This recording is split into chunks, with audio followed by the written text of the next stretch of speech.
국립과학수사연구원은 어제 발생한 대구 도금공장 유독가스 사고 현장 감식을 벌였고 경찰도 사고 관계자들을 조사했습니다. 대구시의회가 지난해 택시노조 간부들을 해외 연수를 보내기 위해 당초 없던 예산을 만들었다는 의혹이 나오고 있습니다. 특성화 고등학교의 취업률이 3년 전보다 2배 이상 높아져 50%를 넘어섰지만 신입생 정원을 채우기조차 힘듭니다. 대구 도시철도 1호선 하양 연장 사업과 관련해 경산시가 별도로 광역철도 지정을 추진하고 있어 그 배경과 결과에 관심이 쏠리고 있습니다. 네, 여러분 안녕하십니까? 대구 경북 소식 전해드립니다. 대구시가 지난해 9천여만 원의 세금을 들여 택시 노조 간부들을 일본에 연수를 보냈고 그 돈이 엉뚱하게 쓰였다는 보도를 얼마 전 해드렸는데 이 돈의 출처가 수상합니다. 대구시의회가 이 예산을 제대로 심의하기는커녕 당초 없던 예산을 만들어 넣었다는 의혹이 나오고 있습니다. 윤영균 기자가 취재했습니다. 지난 6월 한국노총 택시본부 간부 68명의 일본 연수비 9,300만 원과 넉 달 뒤 노조 간부 60여 명의 2박 3일 워크숍 비용 1,950만 원은 택시근로자 선진교통 문화체험 비용으로 배정된 1억 5,600만 원의 예산이었습니다. 이 돈은 어떻게 대구시 예산에 편성됐을까? 취재진이 지난해 8월 말 대구시가 작성한 예산 보고서를 입수했습니다. 다른 항목과는 달리 선진교통 문화체험 관련 내용은 찾아볼 수 없습니다. 하지만 석 달 뒤 의회 예산심의에서 갑자기 한국노총 택시본부가 사업 주체로 적힌 한 장짜리 1억 2천만 원 사업계획서가 등장했고 대구시의회는 여기에다 3,600만 원을 올려 1억 5,600만 원으로 의결했습니다. 이른바 끼워넣기 예산으로 대구시 예산부서의 타당성 평가는 물론 시의회의 심의나 조정 과정도 없었던 셈입니다. 일단 대구시에서 올리지 않은 예산이 중간에 예산 시의회에 올리기 마지막 단계에서 올라갔다는 부분들은 예산 편성에 심각한 왜곡을 불러올 수 있는 거죠. 두 번째는 대부분 이런 예산이 선심성 예산이기 때문에 꼭 필요한 부분에 정말로 예산을 쓰지 못하고. 한 시의원은 지난 10월 이 예산으로 집행된 워크숍에 참석해 노조 간부들을 상대로 앞으로도 계속 지원을 요구하라고 말합니다. 도시철도 이런데 한 2천 원 이상 투입하고 버스들 투입하는데 그 브랜드 택시들은 CNG 택시들 간에 10억, 20억 그 정책 실패에도 전 관계 없습니다. 그럴수록 더 당당하게 저는 요구를 해야 된다고 생각합니다. 이처럼 예산 편성이 졸속으로 이루어지다 보니 사업 계획서와 달리 엉뚱한 곳에 사용되기도 하고 정산 증빙 서류도 상당 부분 빠졌습니다. 대구시는 내년에도 1억 5천만 원의 예산을 편성하는 한편 앞으로는 특정 노조 간부가 아닌 일반 택시기사들을 대상으로 선진교통 문화체험을 집행하겠다고 밝혔습니다. MBC 뉴스 윤용균입니다. 대구 도시철도 1호선 하양 연장 사업에 내년부터 국비가 지원됩니다.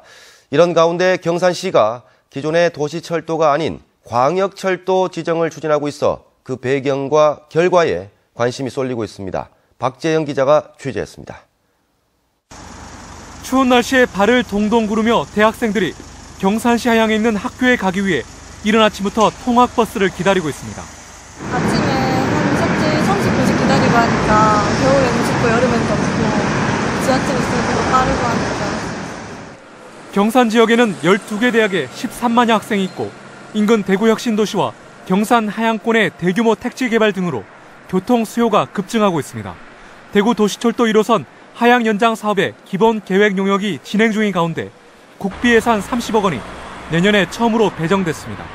대구 안심역에서 경산시 하양역까지 8.77km에 이르는 하양 연장 사업이 국토부의 기본 계획 승인을 받으면 공사 발주와 공사 착공이 순차적으로 이루어져 오는 2020년 하반기에 개통될 계획입니다.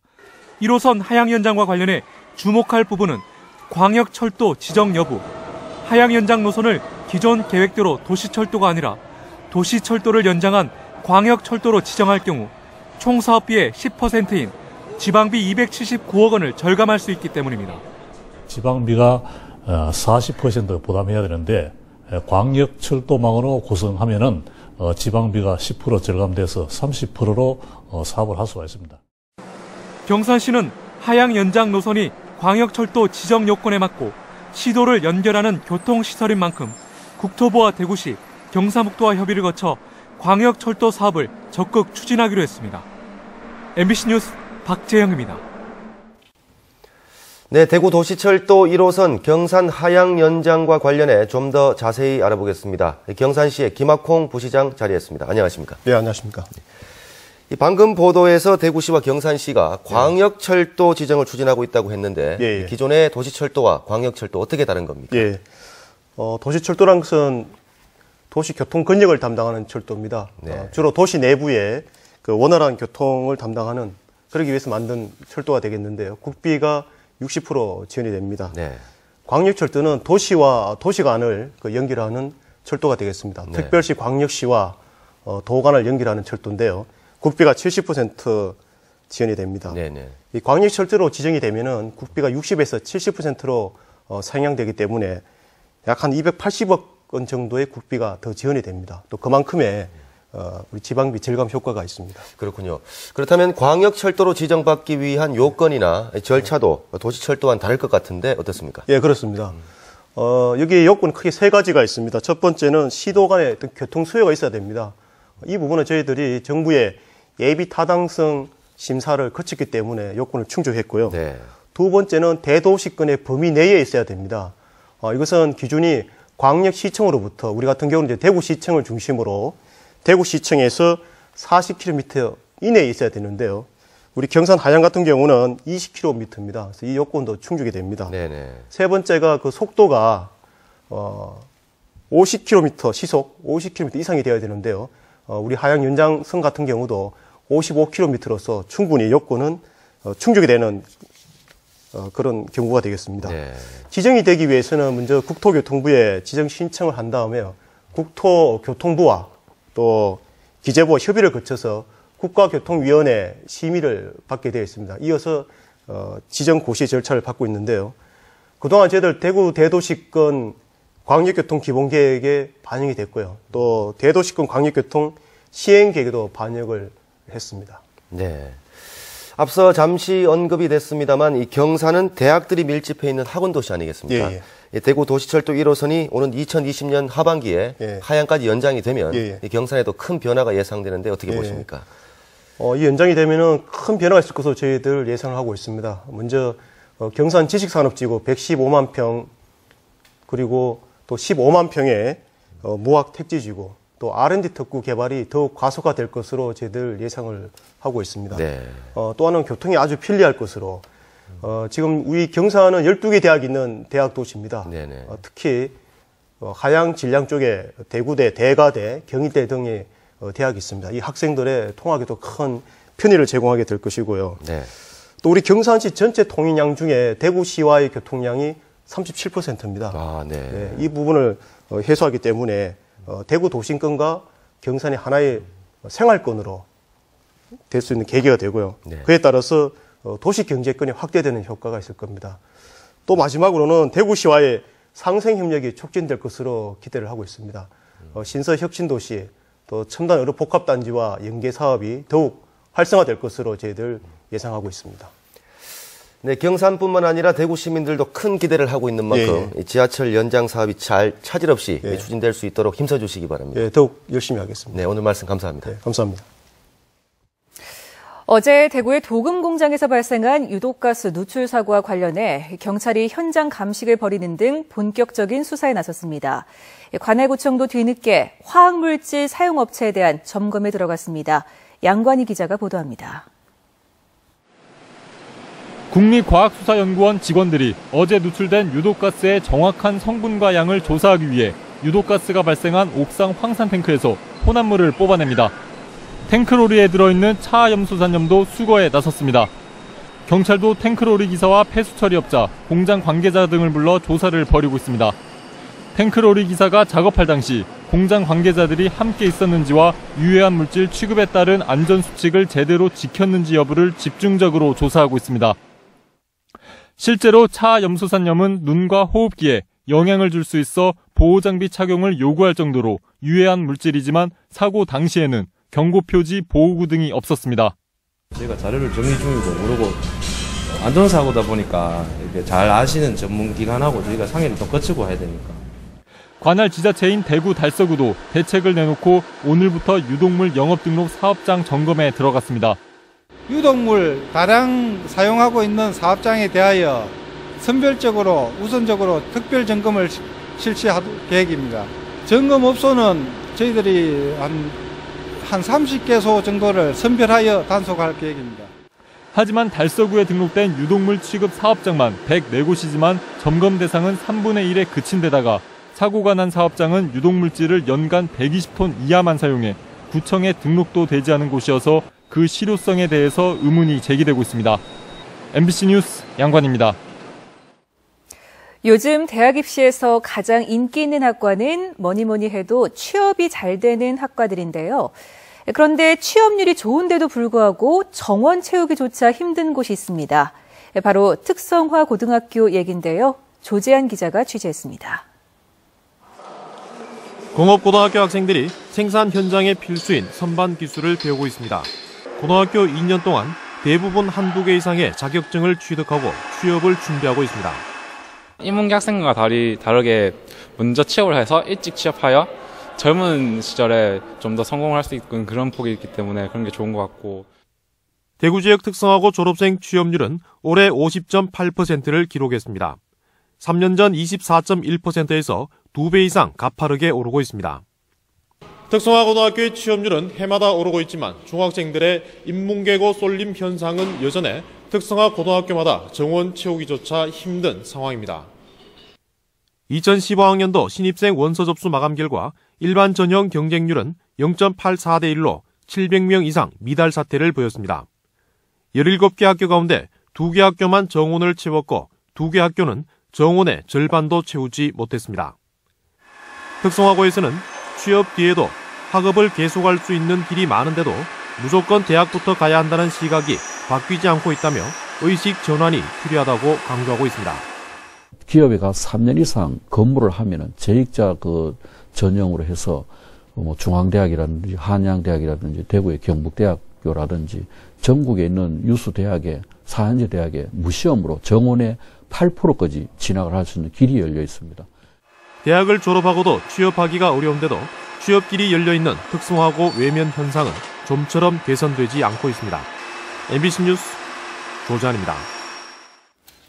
경상북도의회 예산결산특별위원회는 경상북도가 제출한 예산 7조 3,412억 원 중 56건에 138억 5,300여만 원을 감액하고 감액한 예산은 모두 유보금으로 돌려 천재지변 등 비상시를 대비한 긴급 사업에 쓰도록 했습니다. 경북교육청이 제출한 내년도 본예산 3조 5,558억 원도 9건에 37억 5,800여만 원을 삭감해 예비비로 돌렸습니다. 경상북도의회가 오늘 본회의를 열어 경상북도의 대구경북연구원 운영지원 예산 33억 원 전액을 삭감하기로 의결해 대경연구원은 대구시 지원 운영비 33억 원으로만 내년도 연구활동을 하게 됐습니다. 지난 2010년에도 도의회가 예산을 삭감했다가 다음 해 추경에서 예산을 통과시켜준 적이 있는데 당분간 대경연구원 운영에는 차질이 불가피해 보입니다. 남북권 신공항 건설 사업에 대한 입지 타당성 조사 용역의 올해 발주가 무산될 것으로 보입니다. 국토교통부는 어제 서울에서 영남권 5개 시도 부단체장과 신공항 관련 회의를 열었으나 통합신공항 건설을 원하는 대구, 경북, 울산, 경남 4개 시도와 김해공항을 존치하고 신공항을 건설해야 한다는 부산시와의 의견 합의를 이끌어내지 못했습니다. 국토교통부는 영남권 5개 시도가 신공항 추진 방향에 합의하면 연내 입지 타당성 조사 용역에 들어갈 예정이었습니다. 하천 분야의 세계적인 석학인 미국 버클리 대학의 교수가 4대강 사업의 문제점을 지적했습니다. 내성천과 영주댐 현장을 직접 둘러보고 내놓은 평가입니다. 이호영 기자가 보도합니다. 환경운동연합과 곤돌프 교수가 찾은 곳은 영주댐에서 상류로 13km 떨어진 유사조절지 고정보 설치 현장입니다. 이 유사조절지는 댐으로 유입되는 모래를 상류에서 막기 위한 것으로 모래가 많은 내성천 특성상 국내에서 처음으로 설치됐습니다. 내성천 상류에서 나오는 모래는 21만 8천 세제곱미터입니다. 이 유사 조절지와 영주댐이 완공되면 이 가운데 15%인 3만 2천 세제곱미터만 댐 하류로 내려갑니다. 결국 영주댐 하류인 무선마을과 회령포에는 모래 부족 현상이 심화될 수밖에 없습니다. 답사자들은 또 담수를 앞두고 있는 영주댐 본댐을 둘러보고 댐 사업이 하천 생태계에 미치는 영향도 분석했습니다. 4대강 사업에 대한 정확한 평가가 내려지면 영주댐은 쓸모가 없는 댐이다, 이렇게 평가를 할 수 있을 겁니다. 그렇게 되면 하루빨리 재자연하는 것이 순리에 맞다. 영주댐 일대를 둘러본 곤돌프 교수는 하천의 건강성을 지키기 위해서는 댐을 건설하기보다 자연으로 되돌려야 한다고 주장했습니다. The things that are being called restoration under the four major rivers project would not be at restoration in Europe or North America or Japan. It would be very, very different in terms of its review. 이번 현장 답사는 영주댐이 있는 내성천과 경천대 구미보 등 낙동강 4대강 현장에서 이뤄졌습니다. 이들은 영주댐과 낙동강 4대강 사업장 답사를 통해 내일 국회에서 공동 기자회견을 열어 4대강 사업과 댐 정책 대안을 제시하고 공론화할 예정입니다. MBC 뉴스 이호영입니다. 경상북도와 구미시에 따르면 경북 창조경제혁신센터가 오는 17일 구미시 신평동 옛 금호공대터 모바일 융합기술센터에 문을 엽니다. 경북 창조경제혁신센터는 대구처럼 삼성이 각종 구축 사업에 참여해 지역 중소기업과 벤처기업의 성장을 지원하는 데 경상북도와 구미시는 경북센터를 통해 중소기업 정보통신기술 기반 구축 등을 지원할 계획입니다. 대구 달서구 이곡동에 있는 대구식품의약품안전청이 동구 신서혁신도시에 있는 첨단의료복합단지로 옮깁니다. 정승 식품의약품안전처장은 어제 대구를 방문해 대구식약청 이전이 내부적으로 결정됐다며 앞으로 관련 부처와 협의를 거쳐 2016년쯤 설계를 시작할 것이라고 밝혔습니다. 다음은 희망 2015 나눔 캠페인에 성금을 보내주신 분들입니다. 경상북도 건축사회 임송용 회장과 회원 일동이 1,000만 원, 한국학술교육정보원 임직원 일동이 200만 원, 김항곤 성주군수와 성주군청 직원 일동이 367만 7천 원, 주식회사 SSET 정경표 대표이사회 임직원 일동이 66만 2,150원을 보내주셨습니다. 모두 고맙습니다. 제51회 무역의 날을 맞아 오늘 엑스코에서 기념식과 함께 수출탑 시상과 유공자 포상 행사가 열렸습니다. 올해 수상업체는 3억 불 탑을 수상한 한국 파워트레인과 2억 불 탑의 대동공업 등 모두 121개 업체가 선정됐고 대주기계 이재형 대표가 은탑 산업훈장을 받는 등 모두 61명이 수출 유공자 포상을 받았습니다. 팔거산성 복원을 위한 정책토론회가 홍일학 국회의원의 주최로 오늘 칠곡 향교에서 열려 박승규 영남문화재연구원장이 발제자로 나서 팔거산성과 구암동 고분군 등 함지산 일대 문화유적 복원 방향에 대해 의견을 교환했습니다. 홍일학 의원은 팔거산성은 표지판과 표지성만 존재할 뿐이지만 문화적 가치가 있는 역사라며 제대로 된 조명과 복원을 위한 고민이 필요하다고 밝혔습니다. 칠곡 경북대학교 병원에서 암투병 중인 환자들을 위한 송년 콘서트가 오늘 칠곡 경북대병원 대강당에서 열렸습니다. 대구문화방송 라디오 DJ인 이대희 씨가 마련한 오늘 콘서트는 입원 중인 암 환자 300여 명을 초청한 가운데 청각 장애아들로 구성된 우니따 어린이 합창단과 유방암 환자와 교수로 구성된 아마단 합창단의 공연이 열렸고 가수 최환 씨와 서정아 씨가 축하 공연을 했습니다. 한국석유공사는 포항에서 동쪽으로 150km가량 떨어진 동해 팔광구 등을 정밀 탐사한 결과 국내 연간 천연가스 소비량의 1.3배인 최대 3,600만 톤이 매장된 가스전을 발견했다고 밝혔습니다. 석유공사는 구체적인 매장량은 내년 시추를 통해 확인할 계획이고 시추 시기를 앞당기기 위해 시추 위치 선정과 심해 시추선 확보 등을 진행하고 있다고 덧붙였습니다. 지금까지 대구 경북 소식 전해드렸습니다. 시청해주신 여러분 고맙습니다.